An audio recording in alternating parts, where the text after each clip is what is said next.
Alrighty here, guys. We are on for our first hodgepodge slash miscellaneous PDOCS Livestream Series episode. As some of you guys might have saw in the post, I know I meant to post it earlier in the week, and I really only did one video about this right around the first of the year when I was talking about, excuse me, some of the changes to the upcoming live streams. I mean, the only real changes, and I'll just recap real quick, was kind of the caliber and level of guests I'm bringing on, and then adding in this episode. So once a month, I'm going to do a kind of hodgepodge or miscellaneous episode, covering some of what's going on more behind the scenes rather than lessons that I teach or guests I have on, more projects, campaigns, certain objectives, certain new trainings, high level teachings, just things I'm doing on the back end and things like I can show you guys results, data and numbers and things we've accomplished. And there's a few we can hop right into. This being the PDOCS group and PDOCS being all about outreach, marketing, organic outreach, and then leading into, paid marketing, eco scripts, into bookings, into sales calls. It all intertwines, and there's a lot of things that we can cover, and there's a lot of things I'm always working on each week. So it'll be cool to kind of share this once a month. It's just hard to trim it down and figure out exactly what I want to cover. So I want to make these a little more collaborative and interactive as well. And I know this is the first one, and there was very little notice on this one, but whoever's watching live, and I'll reiterate in the comments any topics, any things in specific you'd like me to cover in these miscellaneous, any things you'd like to see behind the scenes that we're doing in terms of bookings or sales, right? And some of those things I'm going to cover anyways, but questions, topics, things you'd either like me to cover today or maybe build into my next lesson where I dedicate a full lesson to. I want to get a little more interaction here, and some suggestions from you guys, right? So anyway, I'm still on this stupid Facebook screen because I'm blabbing, and we can get into a few things. What I want to start with, and a lot of what I do, and I guess let's start with some numbers and results. So really quickly, from one of my businesses, Audience Lab, just really quickly showing you our numbers and where we rounded out month 1, January of 2025. Mind you, the first half of January was one of the worst halves of a month that we've had in quite a while. It kicked off very slow for a couple of reasons, both internal and external, but you always have to take that internally. You can't change the external factors. We did round out the month very good. And again, these two categories highlighted here, guys, new cash collected and new MRR. So this has nothing to do with the existing clients, the existing paying monthly memberships and subscriptions on our Audience Lab platform. This is all new cash collected or monthly recurring revenue added just in the month of January. So that's about what we did. We are still a little below KPI in the MRR. Cash collected was a little above KPI. So we ended out with about a standard month, I guess I would say. And before I dive into much more, to just show you some more results on that. For instance, really quickly, like just seeing what we do kind of behind the scenes here. If you look back in the top box, 2024, you're going to see the last quarter of last year. So you'll see, monthly cash collected, MRR. We've been pretty similar. November was a little down. It was 78 and 65,000 respectively. December, 96 and 81,000 respectively. And then if you go down to January here, it should match those numbers I just showed you in terms of, oh, actually, it looks like there was a little higher in MRR calculated here. The cash collected looks exactly the same, or maybe maybe something just didn't total in here on time. That says 123 and 69. So there was about 3,000 more collected in both columns that might not have hit before that posted, and got updated in the weekly spreadsheet. So behind the scenes, SOPs, numbers, like these are new sales in one specific business. This has nothing to do with revenue or new clients in PDOCS or revenue from Sales Lab, or any of the other things we do here, within all of our businesses.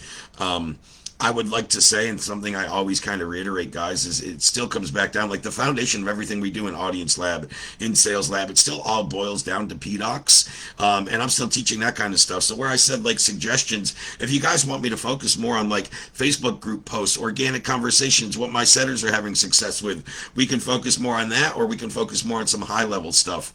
Until I get suggestions, I'm going to kind of show you some of the higher level stuff that we do internally and that I've been teaching and things like that. Again, I'm not sure who's chiming in right now, but I'll go check if there's any comments or suggestions thus far.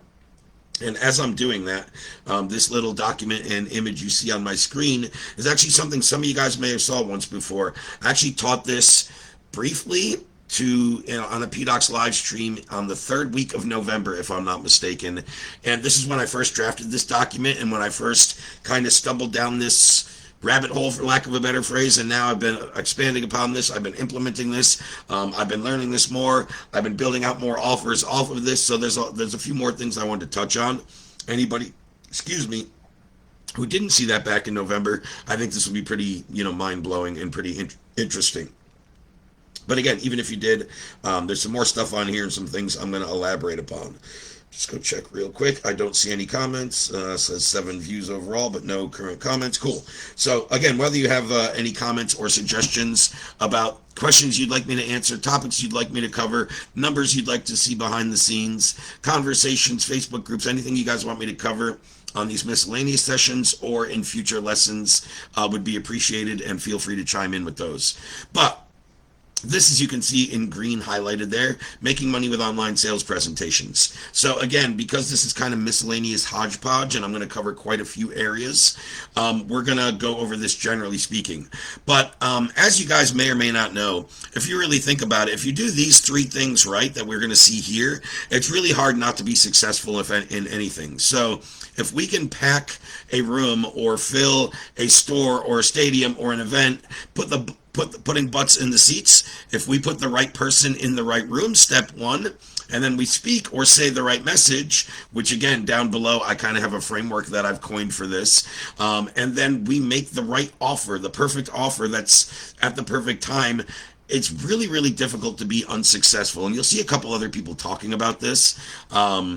But it's 100% true. Like it's the simplest thing to just focus on. Like if I can do these 3 things right, it's very hard to fail. The problem is each one of these individually, people struggle with, how do I pack a Zoom call, a stage, a virtual event, my calendar with the right people, right? Whatever that is, right? Or once I get them there, am I really saying the right thing? A lot of people think they are, but they're saying the right thing as a business owner and as an expert, but not the right thing that the prospect needs to hear to convert and to ultimately buy or enroll or whatever it is that we're trying to get to the next step, right? And then making the perfect offer. I certainly know a majority of people struggle with this. And I just did last week's live stream. If you guys didn't see it, the replay is posted here in the group, is all about how to do that and the best framework and all the resources on how I would recommend doing that. And I've had significant success doing that, right? So, again, number 1 is probably the most difficult, and if we're going to cover that, we would probably cover a whole session on how do I pack my calendar, my room, my Zoom call, my challenge with the right people, which I'm happy to do. It's probably not the best thing to focus on here in a hodgepodge thing, because it would take up the rest of the time here. Number 2, again, and I talked about a proven, tested framework. When we need to say the right thing, every presentation I go back and look through, whether it's, Steve Jobs, whether it's Tony Robbins, all those guys selling Apple or selling, what some people would consider Tony Robbins as mindset or confidence coaching. What they're really selling is presentations. And that's how they're growing their businesses. Apple grew with crazy sales presentations. Tony Robbins, I mean, we could go on and on. Everything boils back down to saying the right things, getting your messaging right, and sales presentations. So if we can follow this 4C framework and embed these four C's into what we say to our clients when we make our presentation or our ideal market, our prospects, you're going to have a lot better chance of converting. So number 1, is your pitch and is your presentation, is it captivating? Meaning, does it entertain? Does it intrigue? Does it entice? Are you using your strengths, whether that's personality, whether that's body language, whether that's your voice, whether that's how you enunciate and your cadence, right? Are you using things to your advantage to make it more entertaining, intriguing, enticing, etc.? Now, the second one, customized, right? It's to feel as if this presentation, this message, this pitch, whatever you're calling it, was designed for them specifically.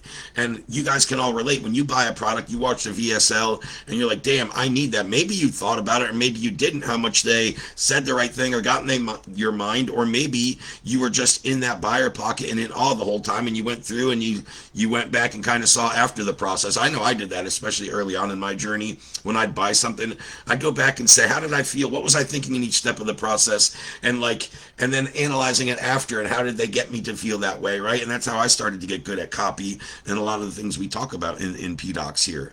But again, make it customized, make it personalized, right? It's got to feel individualized. Whatever word you want to use, I threw this together because I think it just makes it simple if we can keep them all the same letter, right? There's a different word for every one of these, obviously. Certain, right? So, number one, how I say here, this is really twofold. Maybe I should put the second one in here. I always elaborate when I talk about it. But I say often when anyone asks what I sell, it's not software, it's not agency, it's not SaaS, it's not coaching, it's not consulting, it's not marketing.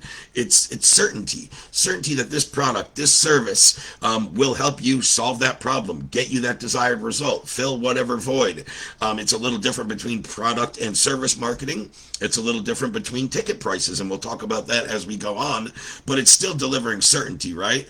The other aspect of certainty is they need to be certain that when you say this message, when they're captivated, when they feel like it's to them, for them, that should also include certainty that, oh my God, I need this. This is the solution. Certainty in terms of the efficacy of your product, your pitch, your presentation. And then clarity, right? I think a lot of people overcomplicate messaging pitches, whether they do that with graphics and demos, whether they just do that with how long they're speaking and not keeping it clear and concise, or whether they just try to get too clever. So what I would say first is clear over clever all day long. Clarity in your messaging is what's going to get people to convert, to take the next step. Now, I say this all the time, and I feel super redundant because it's like they go hand in hand. But the best messaging has both, right? It's clear and clever. You're like, oh my God, that was super clever, and and you know exactly what it means. Sometimes things are so clever, you think about how clever it was, you don't really remember what the clarity, like what problem did it solve or what product was it for, right? How many times did we see a commercial and we're like, I just watched that for 30 seconds or 45 seconds, or I guess nowadays online commercials, right? 5 or 10 seconds, but I remember what product was that even for? Like, there's not clarity in what you're actually buying, right? And when that happens, they got too clever or too cute, in my opinion. So you can take that for what it's worth, but make sure your message is clear. You can evolve it, you can elaborate, you can make it clear and a little more clever as you go and get feedback and see what's working. But start with a very clear message, and you're going to see better results faster, right? So, when we talk about the pitch and what it is, right, just to be very clear, it's all about what your vehicle is. And what I mean by vehicle is, let's say there's a path, this is where I'm stuck, $10,000, 0 clients, no appointments, whatever it is, this is where I want to be. 50,000 clients, 10 appointments, 50 clients, whatever it is, right? The revenue. So I'm here, I want to get here. Let's show them that our vehicle is the fastest thing from point A to point B and the destination that they need because it was customized to them. They're captivated by what you're saying, and they have certainty in the efficacy of said solution or product. So again, don't overcomplicate that. People are like, well, what am I actually pitching? You're pitching the vehicle that's going to get them from A to B, and you're focused on the result and all the benefits of the vehicle, not necessarily the features. We focus on benefits, right? So the 4 best options in what almost everybody does in every offer. Every one of my offers is one of, if not a combination of these. I'm always doing this in everything I do. People overcomplicate this. It's really, we're going to do it for them, more of an agency, do it with them, more consulting, done with you coaching, et cetera, et cetera. We might do it faster for them. We might do it easier. You can also put in cheaper, better. I mean, they all kind of fall under the same faster and easier. You could start to use different words, but it's like, and of course you can add and do it yourself if you want to offer courses, but I'm saying best options for crafting a vehicle that's going to give them clarity in the efficacy of the solution usually falls into, hey, let me do it for you. Hey, let me hold your hand and do it with you. Hey, let me show you a faster route. Let me show you an easier way that takes up less time and less investment. Whenever we can do that, it gives you really only one way to fail, and that's that you're not following these steps or you're not using the right pitch style below, which is the next thing I'm going to dive into. So I guess that's 2 ways to fail. But you kind of know what I mean. The only way to fail is just not get your offer right and not do what I was just talking about right, and really not getting your pitch. Now, the next aspect is super important as well, but this is understanding what type of pitch to use and analyzing a lot of businesses, funnel hacking, running a lot of offers, building a lot of offers, hopping on, competition sales calls. Everything within the funnel to the ultimate closing call, however that's done, usually falls into one of these four styles, right? You'll see the micro pitch, which usually is a one liner, and it's not really there to sell. It says in green here and all these potential to sell, usually none. This is just a quick way to tell somebody what you do, which a lot of business owners struggle with, right? And there's a very simple formula that we've all been through. I'm not going to spend a ton of time on this. Now, there's a short type of pitch, right? These are all micro pitch, short pitch, long pitch, and then the last one. So short pitch is usually about a 5 to 10 minute VSL, best for selling low to mid ticket items or to send to a call for a higher ticket service, right? Purpose right there to quickly sell a low cost offer or to persuade someone to take the next steps, such as booking an appointment or scheduling a sales call for a higher priced offer. I would say if you're selling through 5 to 10 minute VSLs, specifically going for an actual sale or a checkout, this is usually the price point. Otherwise, you're usually going for the second goal, to set an appointment for a premium or a higher ticket offer. Right? Then you have your long form, which we've all created, we've all been a part of. Probably everybody watching, can almost guarantee everybody watching has at least attended some of these. I would say a majority of people, no matter where you're watching, live, replay, maybe this is on YouTube, posted as a replay as well. We probably all attended a webinar, a master class, workshop, speaking event, yada, yada, yada, right? And quite a lot of us and people within this PDOCS group and that follow me and that consume my content have created some of these. I know I've created every single one that I listed here.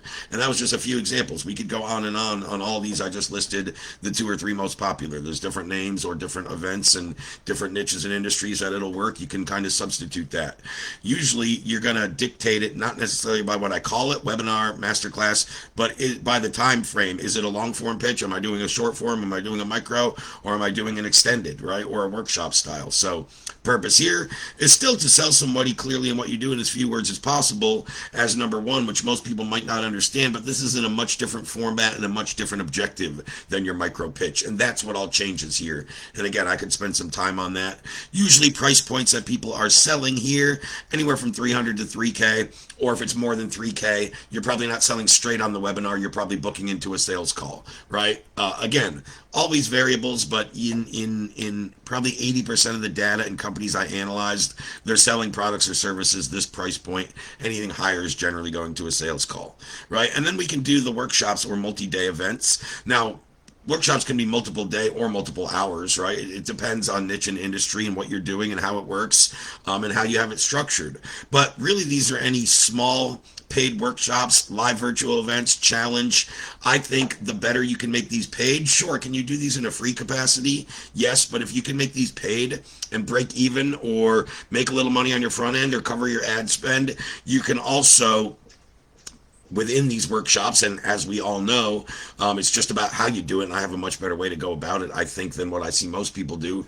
But people are always presenting or pitching or talking about their next tier of offer. A lot of people, this is just their funnel, and they wait till the end, and you're kind of sitting on, pins and needles, for lack of a better phrase, throughout the challenge of the workshop going, what's this guy going to pitch me, and what's the high ticket offer on the end, right? I don't do it that way. I do it in a much more non-confrontational. I just throw that out right in the beginning. I tell people I expect 10% or less to even enroll or have interest. I know now that this isn't for everybody. Now let's dive into what we're here to teach and what you paid for, right? And then I dive back into that in certain segments which are relatable throughout the hours or days of the workshop that kind of transfer back into that.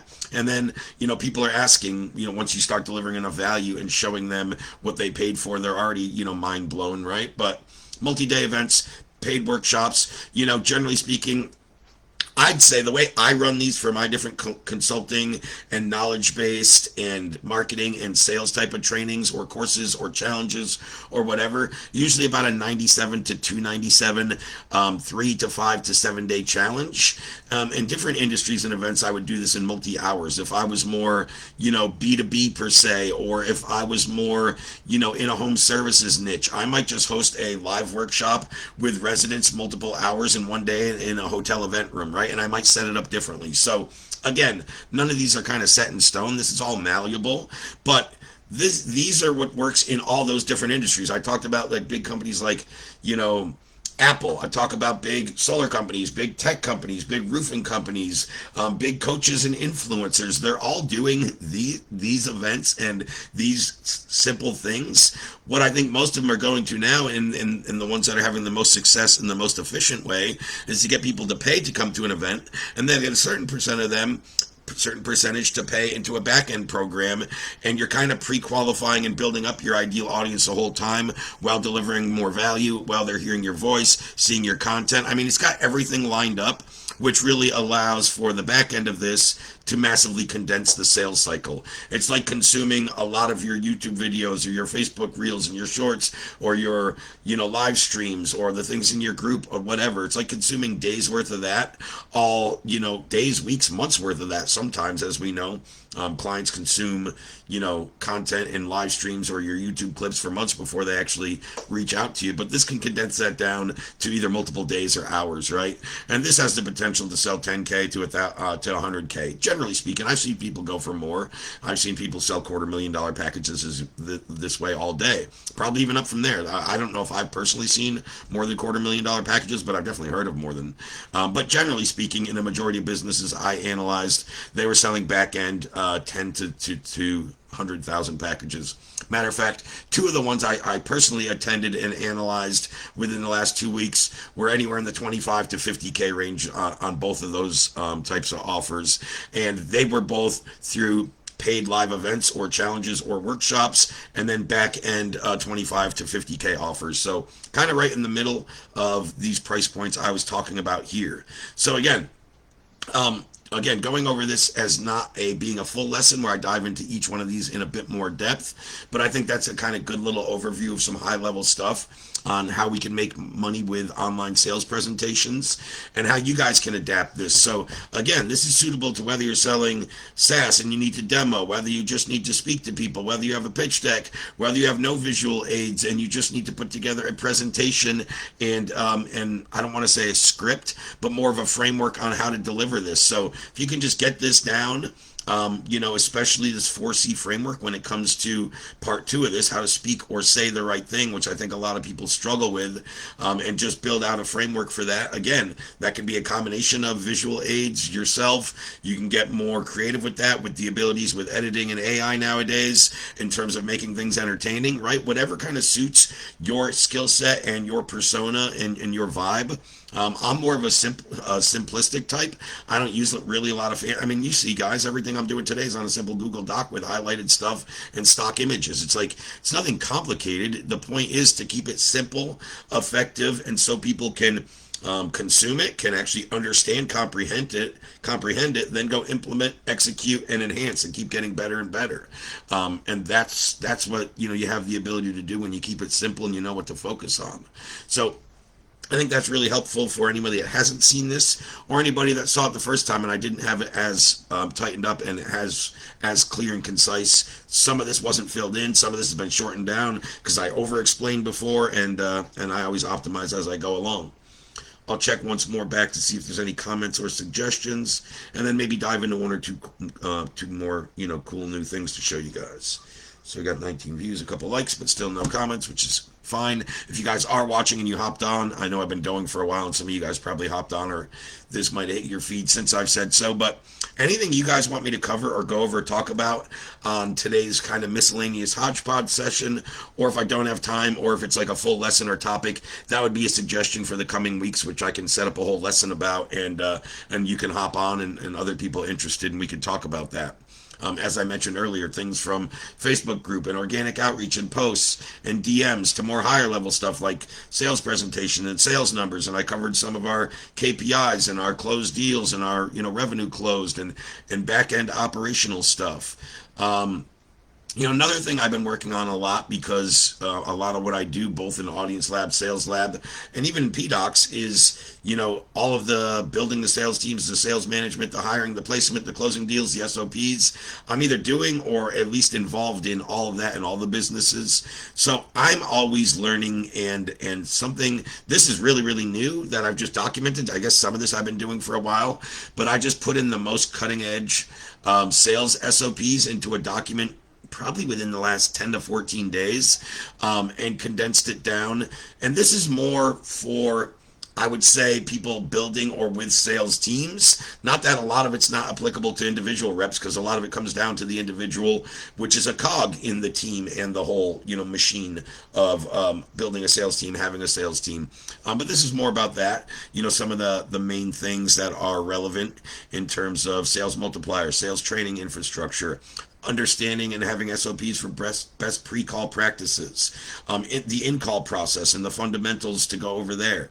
Of course, everybody talks about and knowing how to do closing and overcoming objection handling, and mindset and team culture, I think, comes into play again a lot more when you're talking about building a sales team, maybe as opposed to individually. But we all know with individual sales, when we're selling for ourselves, for somebody else, if we're new to it, if we're not experienced, if we haven't had a lot of reps, or if we're just aspiring to get into this, there probably are some mindset things we have to get over right away, right? So understanding all that, maybe I'll put together a full lesson on this, because this is definitely nothing I can cover in the next 10 or so minutes here.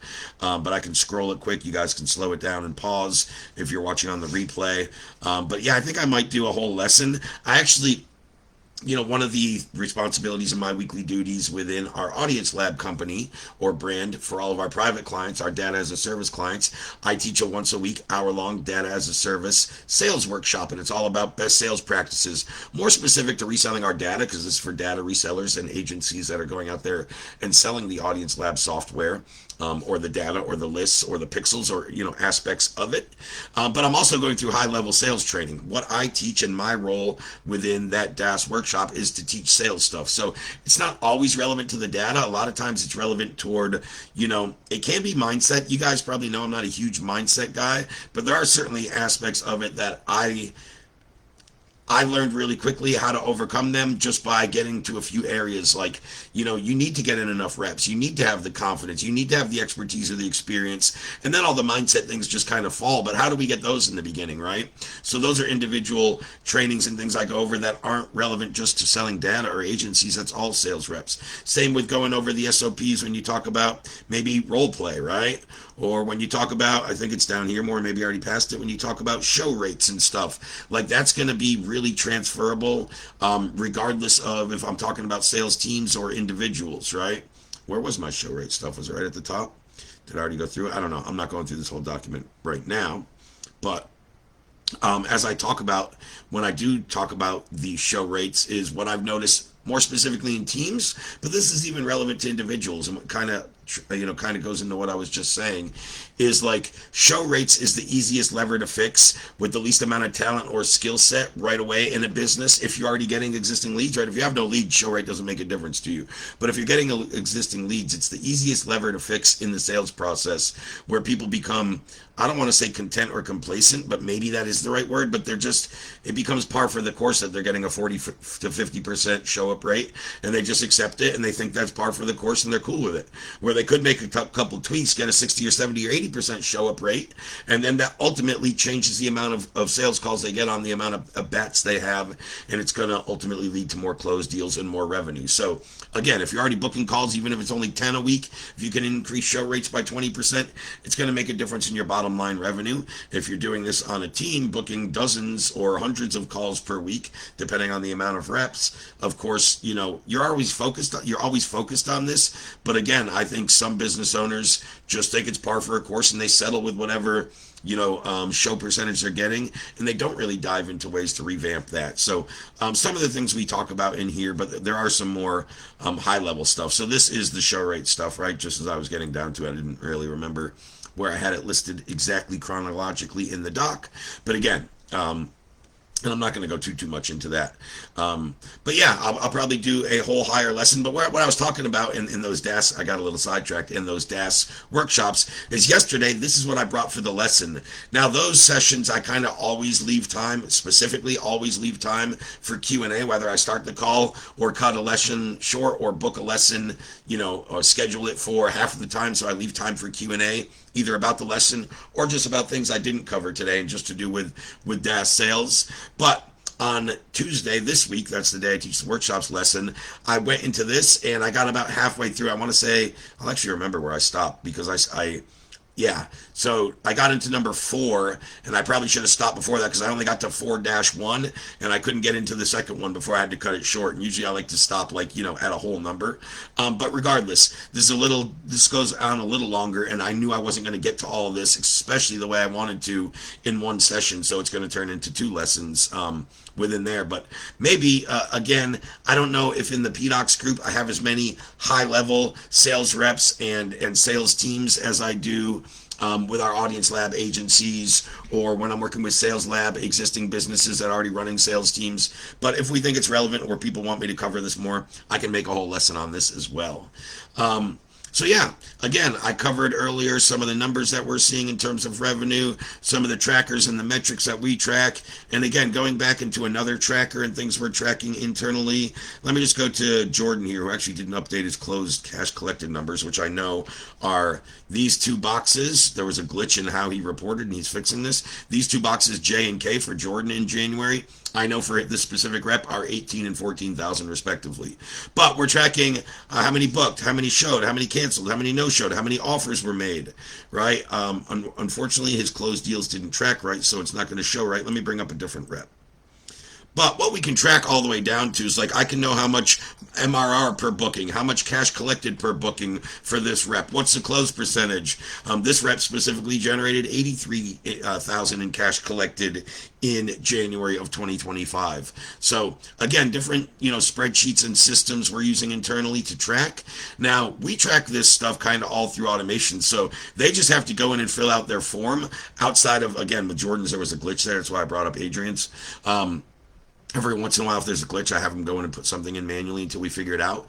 But my team just goes in and pulls the form they need. So it's like, hey, I closed this client. All right, pull the close form, go submit it. These take about 30 to 45 seconds to fill out. Click submit, and then it goes right into that sheet or right into our company Slack channel. And this is all just automated and hooked up. Or it might be they need to go in and fill out their end of day report. Now they're done for the day. They've taken their calls. Again, about 30, 45 seconds. Fill this out, submit it. It adds into all those metrics that we see in some of these spreadsheets, tracking each individual rep and all the numbers. So we have it pretty simple. So they can just go into our our team member portal hub.